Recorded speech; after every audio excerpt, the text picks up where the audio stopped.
जय Hind and hello guys, स्वागत है आपका आपके अपने यूट्यूब चैनल ज्ञानदेह होस्ट में। एंड इस वीडियो के अंदर आपको बताने वाला हूं स्टेट बैंक ऑफ इंडिया यानी कि एसबीआई प्रोबेशनरी ऑफिसर यानी कि पीओ ऑनलाइन फॉर्म 2026 के बारे में, जहां पर आपको लेटेस्ट अपडेट के साथ में सभी प्रॉब्लम के हल सहित पूरा प्रोसेस बताया जाएगा और अच्छे से बताया जाएगा कि कैसे आपको आपका राशन करना है, कैसे आपको कास्ट सर्टिफिकेट की जानकारी भरनी है, कैसे आपको क्वालिफिकेशन की जानकारी भरनी है, कैसे आपको लाइव फोटो सिग्नेचर अपलोड करना है, कैसे आपको हैंड रिटर्न डिक्लेरेशन लिखना है और उसको अपलोड करना है। ये सभी चीज़ें अच्छे से एक्सप्लेन की जाएगी, तो वीडियो को आपको पूरा देखना है। चलिए शुरू करते हैं। फटाफट से वीडियो को लाइक शेयर करके चैनल को सब्सक्राइब कर लेना और फिर जो लिंक मैंने वीडियो को डिस्क्रिप्शन में दिया आप ओपन कर लेना। आपको जानने को मिलेगा कि आप लोग ये फॉर्म 8 जुलाई 2026 तक भर सकते हैं।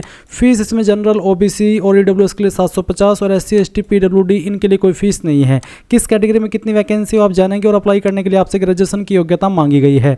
एज लिमिट 21 से 30 साल के बीच रखी है। साथ ही गवर्नमेंट रूल्स के अकॉर्डिंग एससी एसटी कैंडिडेट को 5 साल की और ओबीसी को 3 साल की छूट दी जाएगी। एज आपकी 1 अप्रैल 2026 तक काउंट की जाएगी। तो ये सभी जानकारी जानते हुए अगर आप इसमें एलिजिबल है फॉर्म भरने के लिए, तो गाइज आप यहाँ पर इंपॉर्टेंट लिंक के सेक्शन में आएंगे और अप्लाई ऑनलाइन लिंक ओपन करेंगे। अब आपके सामने यहाँ पर ये वेबसाइट आ जाएगी जहाँ से आपको अप्लाई करना है। मैं आपको बता दूं कि अगर ये वेबसाइट आपके मोबाइल के अंदर ओपन न हो रही हो तो आपको मोबाइल को ऐसे चलाना है जैसे कि आप मोबाइल में कोई गेम खेलते हैं या वीडियो देखते हैं, जिसको आप लैंडस्केप मोड बोलते हैं। एंड लैंडस्केप मोड में अगर आप ओपन करेंगे वेबसाइट ओपन होगी और आप फिर ऐसे ही फॉर्म भर सकते हैं जैसे कि आप कंप्यूटर में भरते हैं। अब आप जैसे यहाँ पर आ जाए, इसके बाद click here for new registration, इसके ऊपर क्लिक करना है। देन इस तरह का इंटरफेस आएगा। यहाँ पर सबसे पहले आपको आपका फर्स्ट नेम डालना है 10th के सर्टिफिकेट के अकॉर्डिंग। उसके बाद में फर्स्ट नेम को दोबारा डाल करके वेरीफाई कर देना है। अपना मिडिल नेम डालना है, न हो तो खाली छोड़ देना है। उसके बाद आप यहाँ पर आपका लास्ट नेम एंटर करेंगे एंड इसके बाद में लास्ट नेम को भी दोबारा डाल करके वेरीफाई कर देंगे। फिर अपना मोबाइल नंबर डालेंगे। मोबाइल नंबर को दोबारा कंफर्म मोबाइल नंबर के अंदर डाल करके वेरीफाई कर देंगे। अल्टरनेटिव नंबर के अंदर आप अगर कोई सेकंड नंबर यूज करते हैं वो भी डाल सकते हैं। एंड अगर आपका कोई लैंडलाइन नंबर है तो वो भी आप यहाँ पर दे सकते हैं। फिर ईमेल आईडी में आपकी ईमेल में @ से पहले जो कुछ भी आता है वो आपको टाइप करना होगा और उसके बाद डोमेन नेम्स के ऊपर क्लिक करके सेलेक्ट करना कि आपकी ईमेल कौन से डोमेन पर है। जैसे कि मेरी ईमेल है gmail.com पर, तो मैं @ से पहले जो कुछ भी आएगा वो ईमेल आईडी के अंदर टाइप करूंगा। मैं टाइप करके इसलिए नहीं दिखा सकता क्योंकि अगर ऐसा करूंगा तो वीडियो यूट्यूब डिलीट कर देता है प्राइवेसी के चलते। तो आपको मैं इसलिए एक्सप्लेन करके बता रहा हूँ। आप यहाँ पर डालेंगे ईमेल में @ से पहले जो कुछ भी आता है और फिर अपना जो डोमेन है वो सेलेक्ट कर लेंगे। फिर ईमेल आईडी को कंफर्म ईमेल आईडी के अंदर दोबारा से डाल देना है। अब आप यहाँ पर कोई डोमेन नेम सेलेक्ट नहीं करेंगे, कंप्लीट ईमेल आईडी फिल कर देंगे। इसके बाद सिक्योरिटी कोड डालेंगे और सेव एंड नेक्स्ट के ऊपर क्लिक कर देंगे। इसके बाद आप यहाँ पर इस तरह का ओटीपी वेरिफिकेशन का एक पेज देखेंगे। यहाँ पर आपको क्या करना है, ये जो सिक्योरिटी कोड है पहले तो ये सिक्योरिटी कोड यहाँ पर डाल देना है और इसको डालने के बाद में आप यहाँ पर सेंड ओटीपी इसके ऊपर क्लिक करेंगे। इसके बाद आपको आपके नंबर के ऊपर ओटीपी सेंड किया जाएगा। वो ओटीपी आप यहाँ पर डालेंगे और वेरीफाई ओटीपी कर देंगे। फिर सेम वे में आप यहाँ पर ये सिक्योरिटी कोड डालेंगे और उसके बाद में ईमेल के लिए सेंड ओटीपी के ऊपर क्लिक करेंगे। आपको ईमेल के ऊपर ओटीपी सेंड किया जाएगा, वो ओटीपी भी आप यहाँ पर वेरीफाई कर देंगे। इसके बाद गाइज आप यहाँ पर आपका फोटो एंड सिग्नेचर अपलोड करेंगे। एक फोटो आपको आपकी डिवाइस से अपलोड करना है और एक लाइव फोटो कैप्चर करना है। इंस्ट्रक्शंस आप देख लीजिए कि किस तरह का फोटो एक्सेप्टेड होगा और किस तरह का नहीं होगा। इसमें आपको आगे चल करके एक डिक्लेरेशन भी अपलोड करना होगा। इसमें आपको क्या लिखना होगा उसके बारे में यहाँ पर जानकारी दी गई है। एंड साइज कितना रखना होगा उसके बारे में इन्फॉर्मेशन यहाँ पर दी गई है। जो आप फोटो अपलोड करेंगे उसका साइज इसमें बोला है कि 20 से 50 KB के बीच में रहना चाहिए। सिग्नेचर का साइज 10 से 20 KB के बीच में रहना चाहिए और फॉर्मेट JPG या फिर JPEG। तो समझ में आ गया। अब आप यहाँ पर क्या करेंगे, ब्राउज के ऊपर क्लिक कीजिए और जहाँ पर भी आपकी फाइल है वो आपको यहाँ पर सेलेक्ट करनी है, ओपन करना है। आपका जो फाइल है वो इस तरह से अपलोड होकर के आ जाएगा। फिर आप एक लाइव फोटो कैप्चर करेंगे जो कि आप अपने मोबाइल से भी कर सकते हैं। इसके लिए आपको क्लिक है टू स्कैन, इसके ऊपर क्लिक करना है। इस QR कोड को दूसरे मोबाइल से स्कैन करके आप यहाँ पर अपना फोटो डायरेक्टली अपलोड कर सकते हैं। या फिर आप कैप्चर फोटो इसके ऊपर क्लिक कीजिए, आपका जो कैमरा है वो ऑन हो जाएगा।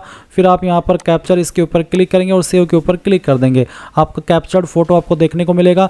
उसके बाद आप यहाँ पर टिक करेंगे। फिर आपको यहाँ पर आपका सिग्नेचर अपलोड करना है एंड जहाँ पर भी आपकी सिग्नेचर की फाइल है वो आप यहाँ पर सेलेक्ट कर लीजिए। जैसे कि मैं आपको यहाँ पर सेलेक्ट करके दिखाता हूँ। मैंने यहाँ पर एक फ़ाइल सेलेक्ट की है और उसके बाद में हम यहाँ पर इसको ओपन कर देते हैं। ओपन करने के बाद में आपकी फ़ाइल यहाँ पर आ जाएगी। अगर आप उसका साइज़ कम ज़्यादा हुआ तो एरर देखने को मिलेगा, और अगर सही हुआ तो आप यहाँ पर इस तरह से फाइल देखेंगे, यहाँ पर टिक करेंगे एंड देन नेक्स्ट के ऊपर क्लिक कर देंगे। अब आपके सामने यहाँ पर आपकी फॉर्म की बेसिक डिटेल आ जाएगी। तो गाइज़ यहाँ पर आपको सबसे पहले बेसिक डिटेल में अपनी कास्ट कैटेगरी सेलेक्ट करनी है, जैसे कि SC ST OBC UR यानी कि जनरल या फिर EWS, जो भी आपकी कास्ट कैटेगरी है वो आप सेलेक्ट कर लेंगे और यहाँ से उसके बाद ओके कर देंगे। फिर जो आपकी सब कास्ट है वो आपको यहाँ पर लिख देनी है खुद से। उसके बाद में यहाँ पर आपसे पूछा कि I confirm that I am in possession, I will produce OBC NCL certificate issued on और आफ्टर 1 अप्रैल 2026। यानी कि अगर आप OBC है तो गाइज़ आपको बोला है कि आपका जो सर्टिफिकेट है जो कि आपका 1 अप्रैल 2026 के बाद का बना होना चाहिए, वो आप प्रोड्यूस करेंगे जब आपका डॉक्यूमेंट वेरिफिकेशन होगा। तो आप इसके ऊपर यस कर दीजिए कि हाँ मैं इसको बनवा लूँगा और बाद में मैं इसको, जो कि 1 अप्रैल 2026 के बाद का बना होना चाहिए, अगर पहले से बना हुआ है इसके बाद का तो वो भी वैलिड रहेगा, नहीं बना हुआ तो बनवा लीजिएगा, ज़्यादा टाइम नहीं लगेगा। और वैसे वैकेंसी में आपको बता दूँ सेंट्रल गवर्नमेंट के अंतर्गत आती है, तो आपको सेंट्रल का ही सर्टिफिकेट बनवाना है। उसके बाद यहाँ पर है कि क्या आप विकलांग और आपकी विकलांगता 40% से ज़्यादा है, अगर हाँ तो यस, नहीं तो आप नो कर देंगे। ये जो बाकी के सवाल है, अगर आप विकलांग है आप जब यस करेंगे आपके सामने एक्टिव होंगे, और नॉर्मल कैंडिडेट के लिए ये सवाल एक्टिव नहीं होंगे। एक सवाल और विकलांगता से जुड़ा हुआ है जो कि है are you a person with a specified disability covered under the definition of section 2S। Basically ये है कि क्या आपको लिखने में प्रॉब्लम है, आपको उसके लिए एक स्क्राइब चाहिए। अगर आप ऐसे कैंडिडेट है तो आप इसको यस करेंगे, एंड अगर आप ऊपर वाले की दया से बिल्कुल ठीक ठाक है तो आप यहाँ पर इसमें नो कर देना।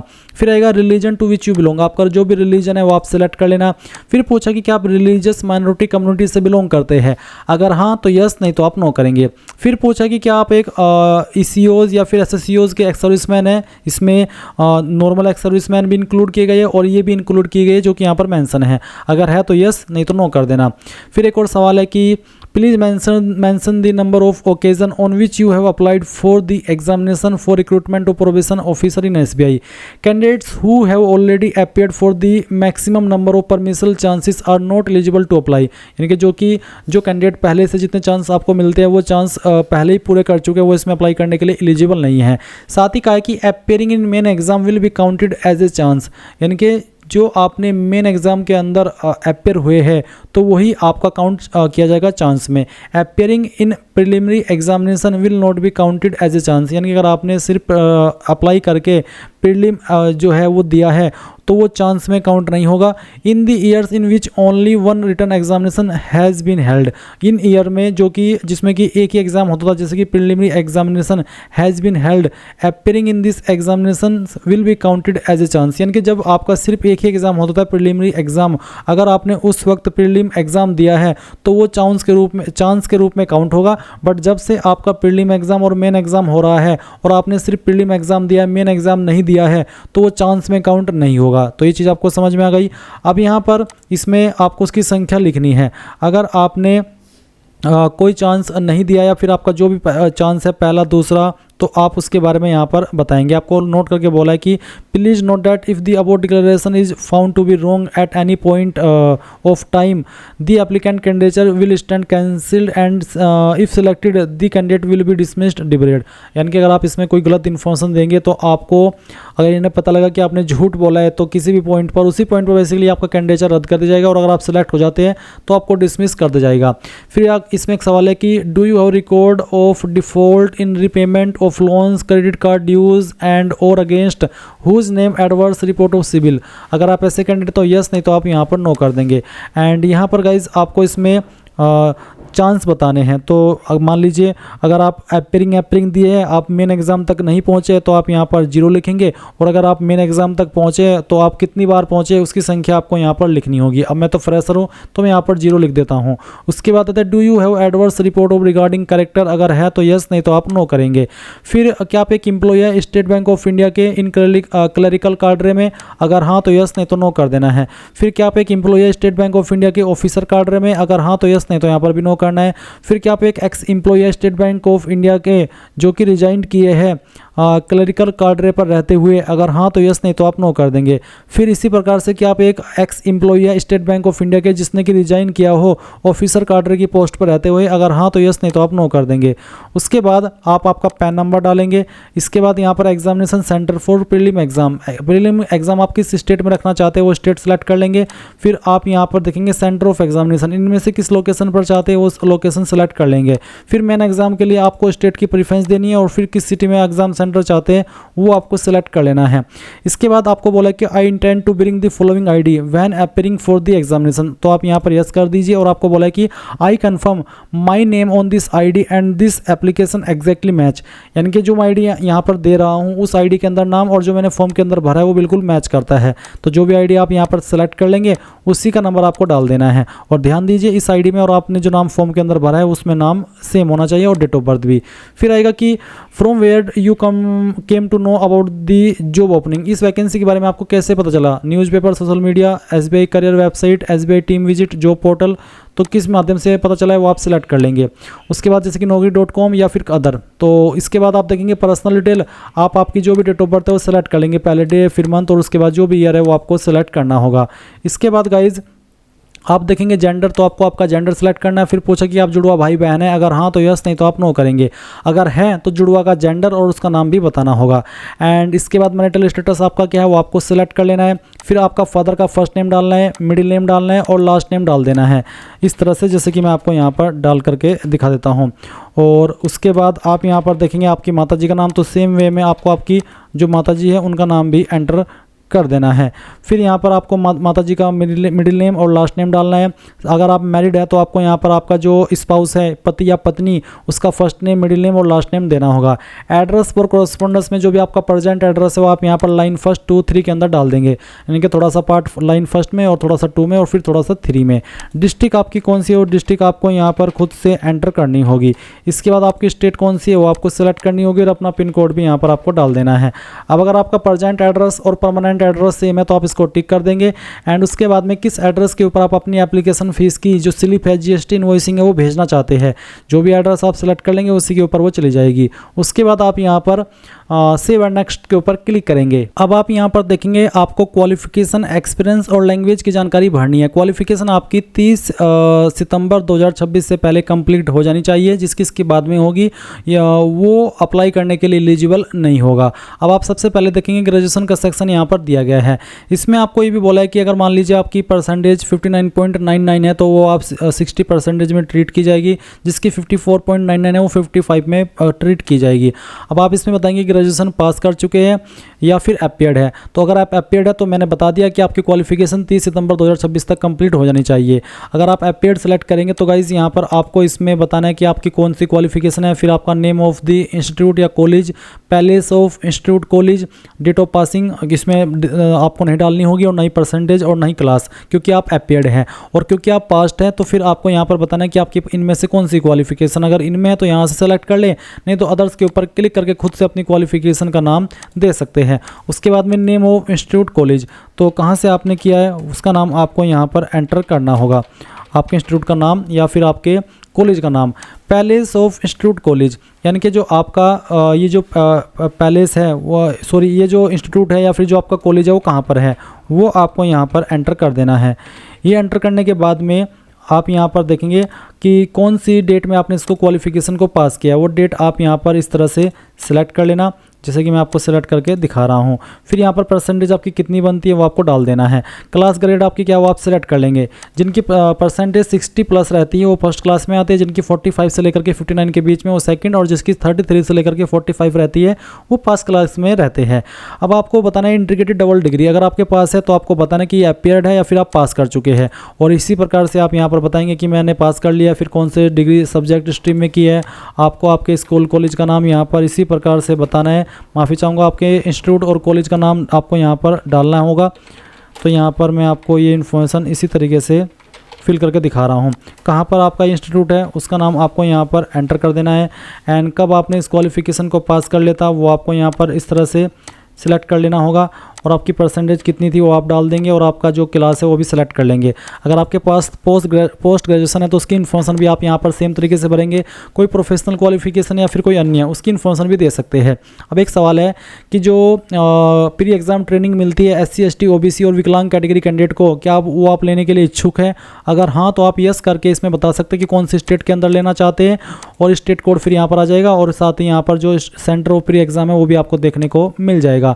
नहीं लेना चाहते हैं तो आप इसमें नो कर सकते हैं। ये आपकी फुल्ली चॉइस है, इसमें कोई इशू वाली बात नहीं है। उसके बाद लैंग्वेज नॉन लैंग्वेज आपको कौन कौन सी आती है, जैसे कि मैंने यहाँ पर हिंदी लिखता हूँ, हिंदी पढ़नी आती है और उसके बाद में लिखनी आती है और बोलनी आती है, तो मैंने तीनों को ऑन कर दिया। फिर उसके बाद जो आपको सेकंड लैंग्वेज आती है वो आप यहाँ पर लिखेंगे और लिखने के बाद में बताएंगे कि मुझे पढ़नी आती है, लिखनी आती है और बोलनी आती है, तभी इसको ऑन करना, नहीं तो आप इसको ऐसे ऑफ कर सकते हैं।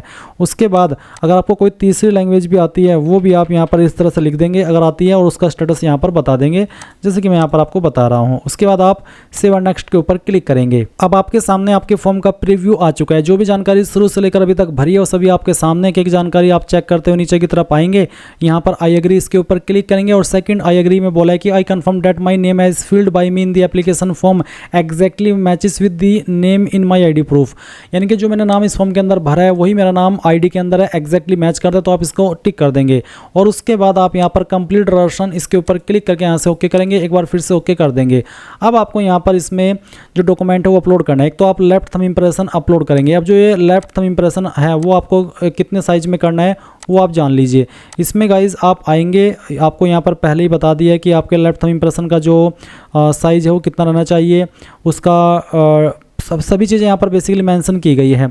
तो आप आएंगे और इस फाइल को सिलेक्ट करेंगे, चूज फाइल के ऊपर क्लिक कीजिए और जहाँ पर भी आपकी थंब इंप्रेशन की फाइल है वो आपको यहाँ पर सिलेक्ट कर लेनी है। मैं इस फाइल को यहाँ पर सिलेक्ट करता हूँ, ओपन करता हूँ, इसका साइज़ 50 KB से कम हो आएगा, इसको ओके कर देना। फिर आएगा हैंड रिटन डिक्लेरेशन। इसमें क्या लिखना है, अभी जो आप वीडियो में देख पा रहे हैं ये जो लाइन लिखी गई है ये यहाँ से लेकर के यहाँ तक, ये एग्जैक्ट लाइन आपको एक कोरे कागज़ पर लिखनी है और नेम ऑफ द कैंडिडेट पर आपका नाम जो आपने इस फॉर्म के अंदर भरा और डेट ऑफ बर्थ की जगह पर आपकी डेट ऑफ बर्थ, बाकी ऐसे ही। और ये लिखने के बाद में अपने हैंड से उस इमेज को स्कैन करना है, उसका साइज़ 100 KB से ज़्यादा नहीं होना चाहिए। और फिर आप यहाँ पर चूज फाइल के ऊपर क्लिक करेंगे, हैंड रिटन डिक्लेरेशन को सिलेक्ट करेंगे, फाइल यहाँ पर आपकी आ जाएगी। उसके बाद में आप ओके कर देंगे। फिर जो सिक्योरिटी पिन आपके सामने आएगा वो आप यहाँ पर एंटर करेंगे और इसके बाद में सेव एंड नेक्स्ट इसके ऊपर क्लिक करके यहाँ से ओके कर देंगे।